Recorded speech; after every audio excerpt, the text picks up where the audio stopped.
So let's say a controversial piece of media comes out, and some marginalized group is affected by it. So you look to them to see if you should support that media. Some of them say you can, some of them say you shouldn't. What are you to do? Well, again, like I said in my previous video, one of the big problems when we deal with situations like this is we seem to be looking for a 100% objectively true standpoint. Supporting a product needs to be either entirely good or entirely bad. But that's not really how reality works. I mean, I do a lot of science videos on this channel, and not even science deals with 100% certainty. We deal with best fit models. No group is going to be a monolith, and so no marginalized group is going to be a monolith. So you have to give up on there being a quote-unquote correct answer, and instead you just have to look at consequences. If 30% of a marginalized group say, don't support a product, and the rest say it's okay, the majority may say that it's okay, but that 30% is going to be disappointed in you.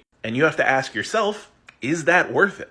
If 50% think it's not okay, you've now alienated 50% of the people that you say you would like to help. That's just consequences. It doesn't matter if they all agree or not. Plus, let's say 99% of these marginalized people are okay with whatever this product is, but your particular friends are not. That's gonna change the consequences. And even though a bunch of people say it's okay, you might not want to piss off your friends. There is not going to be a 100% right answer in any of these situations. But there are the choices you make and the consequences of those choices. Now that being said, there's a couple things you can't do. Number one, you can't complain when there are consequences for your choices. That just makes it worse. You can't tell marginalized people to not feel a certain way about you making a choice. And two, as an ally, you can't tell marginalized people how they should feel. They are entitled to feel however they like.